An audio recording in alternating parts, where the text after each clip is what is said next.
Welcome to another edition of Economic Forum, where we discuss various issues affecting our economy in Zimbabwe. There could be issues to do with mining, with industry, with manufacturing, agriculture, and tourism.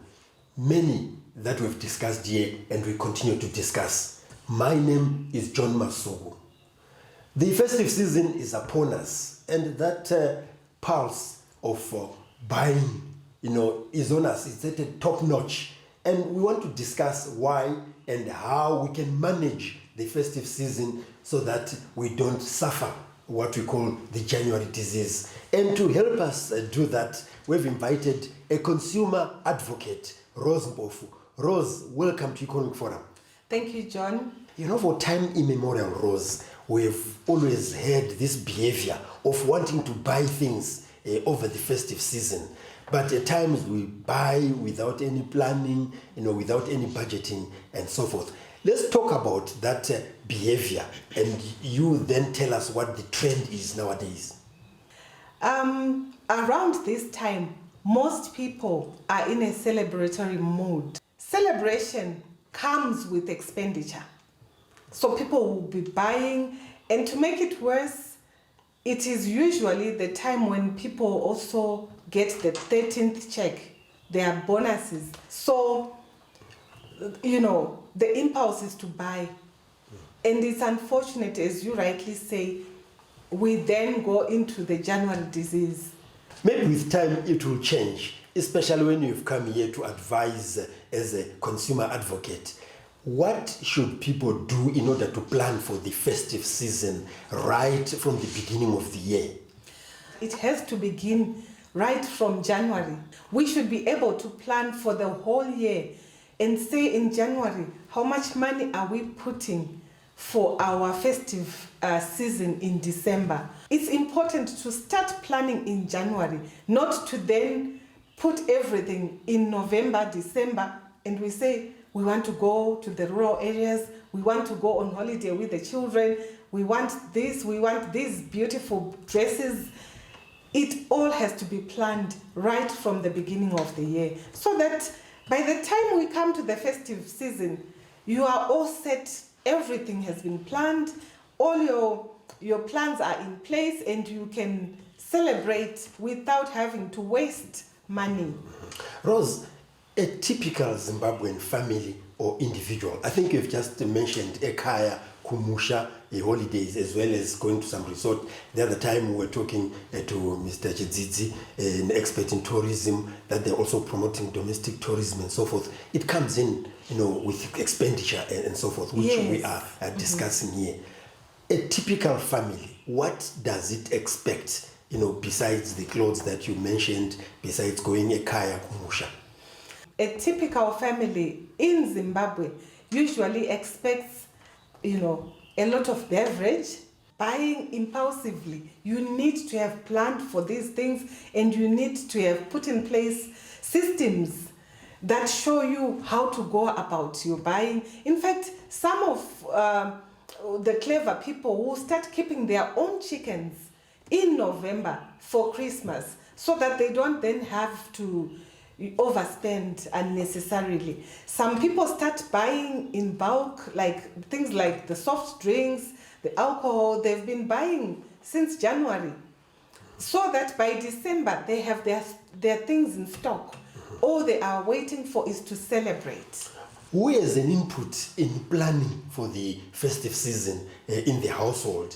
Is it mom? Is it dad? Is it everyone? Do people sit around the table in January and plan, or you'll just be told that we are going home, we are going to a resort and so forth? What is the culture? When we were growing up, our parents would plan. I don't know if they would plan, the two of them, mother and father, but all we knew, we would be given instructions. But in today's society, you cannot afford to do that. If we are saying as a country, we are leaving no one behind and no place behind, even at family level, we don't leave behind our children. I don't know whether it's now our culture. It looks like the Zimbabwean culture is a culture that when we are towards the end of the year, every child must have a new set of clothes. But some households do not do that. They can buy new clothes in January when the clothes are now on specials, because there is not too much demand on the market, so they can buy clothes which are much cheaper. But for some reason, if you get into town, John, in December, right up to the 24th of December, even on Christmas Day, on the 25th, people will still be shopping. You still see people buying in bulk clothes. Yes. You know, it's really pathetic. I think we need to move on and kill this disease. If we have managed to eradicate polio, why can we not eradicate the January disease? I'm sure we can. Yes, that's Rose Mpofu, who is a consumer advocate.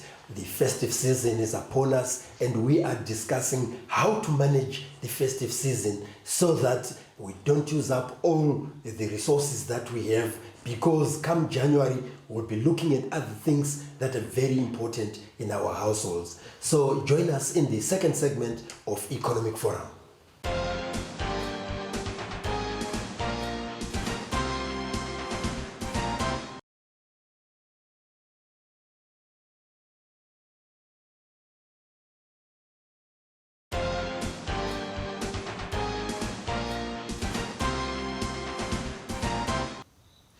We are now in the second segment of Economic Forum, where today we are discussing how to manage the festive season, and our guest is Rose Mpofu, who is a consumer advocate, who is helping us to unpack some of the things that we can do as households, as individuals, in order to manage the festive season and also lead into the school season and other things that follow. You talked earlier on, Rose, about budgeting.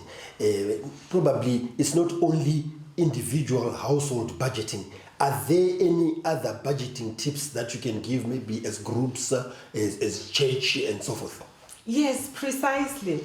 In fact, there are people who have come together either as clubs, as friends, even as family members, to say, let's pull our resources together during the course of the year. So you find people doing what is normally called internal savings and lending, where in fact they will just be paying each other what people normally call mukando, and they will be using that money to grow it, either paying it back with interest, and then come a certain point in time, they buy their products in bulk and they share.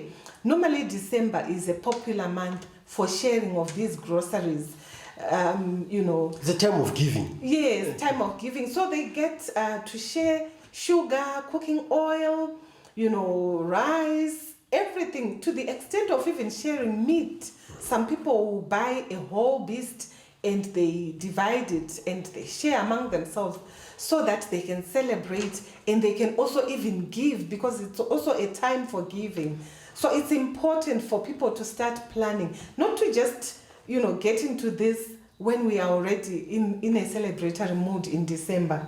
People might say, well, that's a skill. Budgeting is a skill. Now, how amongst themselves do they identify themselves in terms of trust that John is going to look after the money and that is going to help us go through the budget and so forth, so that there is no the feeling that the whole thing has been unfair to this family or to that individual?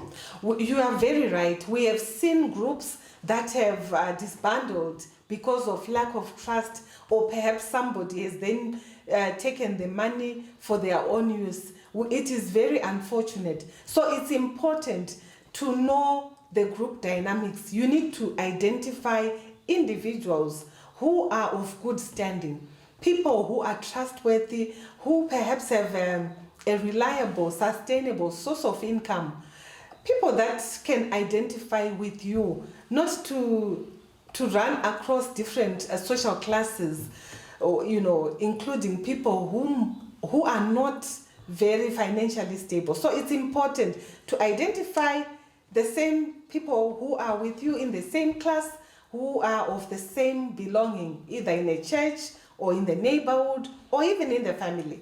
Rose, do you still, notice that trend which used to be there in the past, where if people are going on holiday to the rural area, they actually hire some transport which will help them carry their plows, their wardrobes and so forth, and actually park, there until they come back and so forth. But they would have managed it in order to manage the transport, since transport is a problem. Is it still prevalent these days?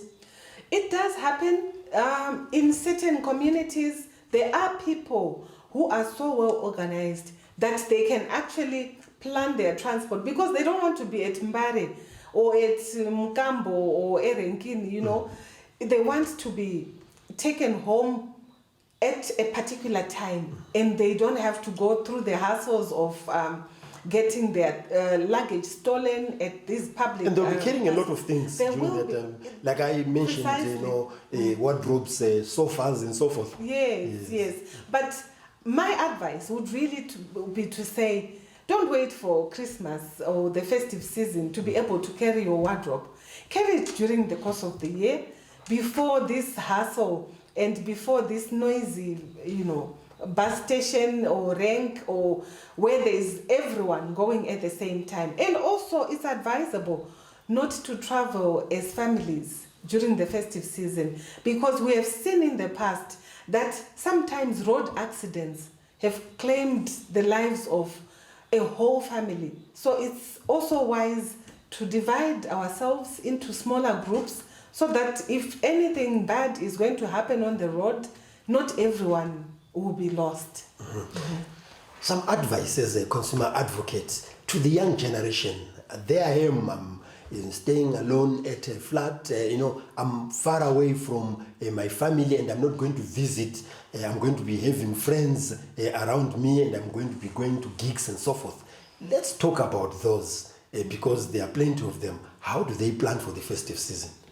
Again, they need to have a plan in place. So you start with your financial plan. Take care of all the things that you are going to need for the whole year, for the month, for the week, for the day. And even the concerts that you're going to attend. If you want to attend one concert per week or one concert per month, you need to have budgeted for it. And say, I need to attend, or even a movie. I need to attend this, I need to attend that. All that should be in your financial plan, and you need to budget for it. You need to budget even for your utilities, your water, your electricity, your rentals, your gas. These days we are talking about gas a lot. You need to have planned for all that. You also should budget for your food and for all that you need, even for your health. Some people forget to plan for the day that they might fall sick. All these will not go away because it's the festive season. We need to remember that whenever we are handling money, we always need to remember there will be a day I might need health service, I might need this, I might need that. And for the adults, school fees for January, John, you see children. We'll get into that, Rose, we'll get into that. But I just wanted to say, it's usually the urban to rural. Yes. How about if we're also planning to visit, the urban areas? What do we plan if we're out there in Nkai or in Nyanga or in Chivi? We've planned this time that we are visiting, Uncle or Aunt Rose in the urban area. Not always the other way around. What do you plan? That is very important.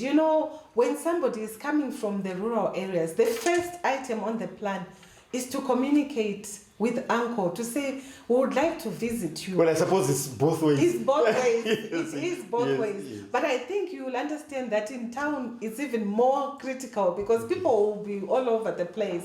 So it's important for people to know that they are going to have visitors that are coming from the rural area, and they plan their meals, they plan their activities, they plan their days, so that when visitors come, they don't look like they are they are ignoring them or they are not taking good care of them. Which is a well-known trend even in books and so forth. Yes. So that should be avoided. That should be avoided by all means. That is Rose Mpofu, who is a consumer advocate. We are talking about planning for the festive season so that we can manage it well and also look forward to continuing with our lives long after the festive season has passed. So join us in the third and final segment of Economic Forum.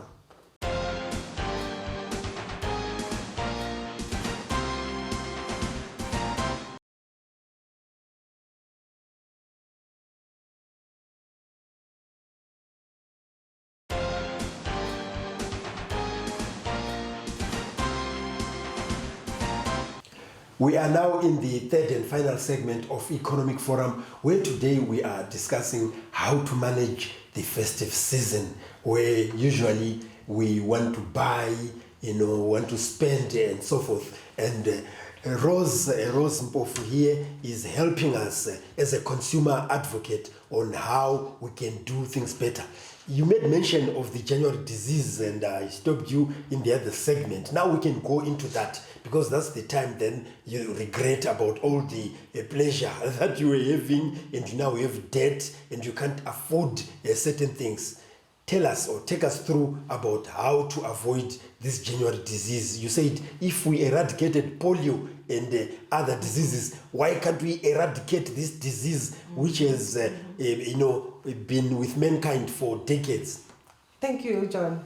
It's important that we eradicate the January disease. January disease is a created disease which we should not see around our country. When we come to January, it's all quiet and almost everyone is talking about the January disease.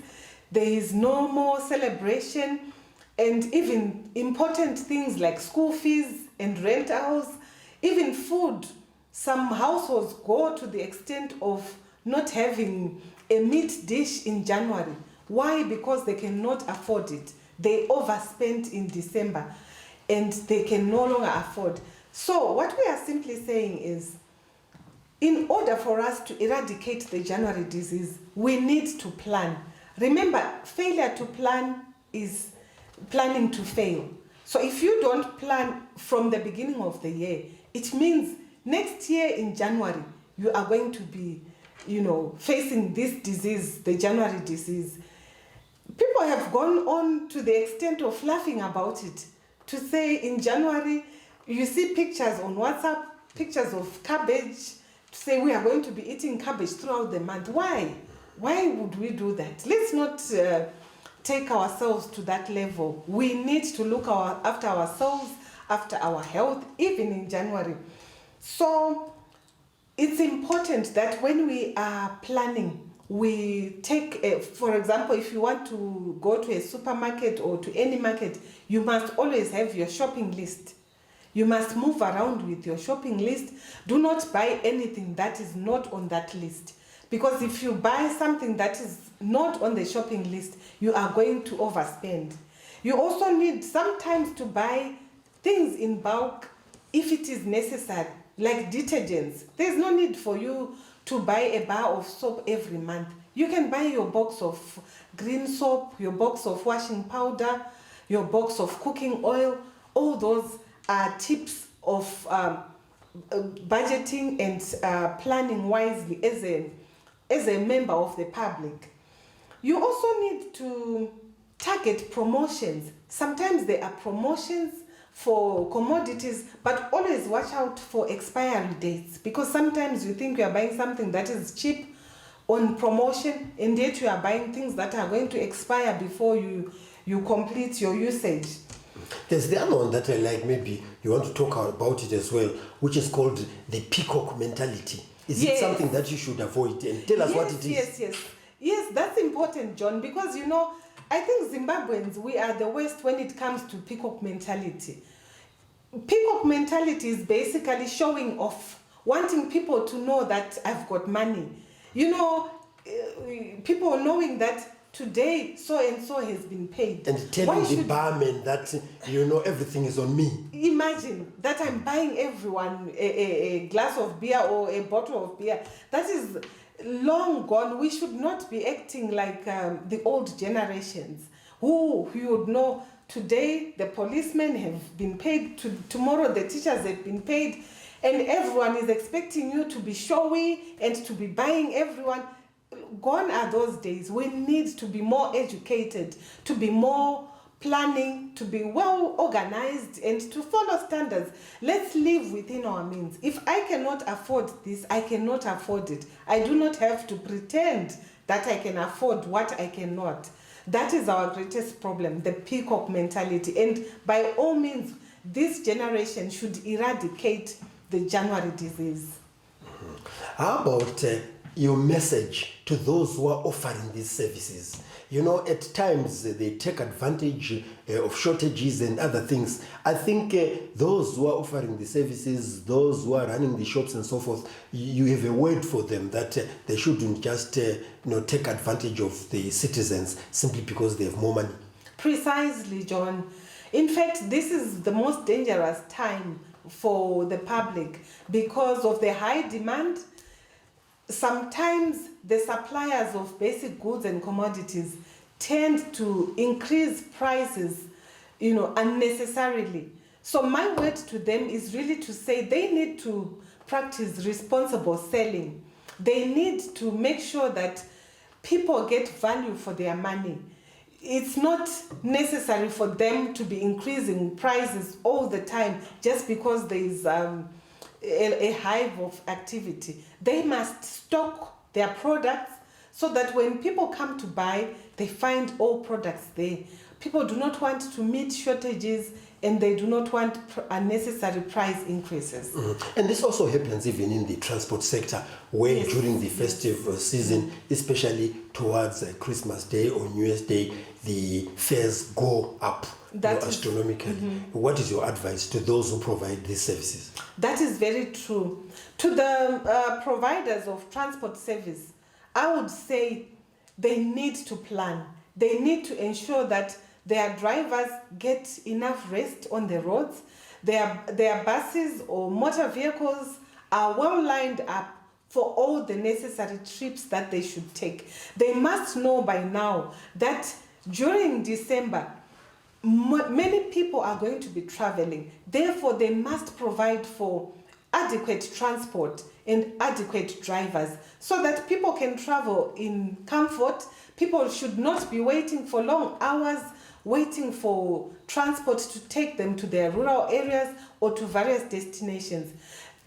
People need comfort, they need to rest. Remember, it's also a time to rest, not to be waiting in these rains and with a lot of luggage and with a lot of thieves as well on those markets. So it's important for transport providers to plan and to make sure that their drivers also rest and they drive people safely.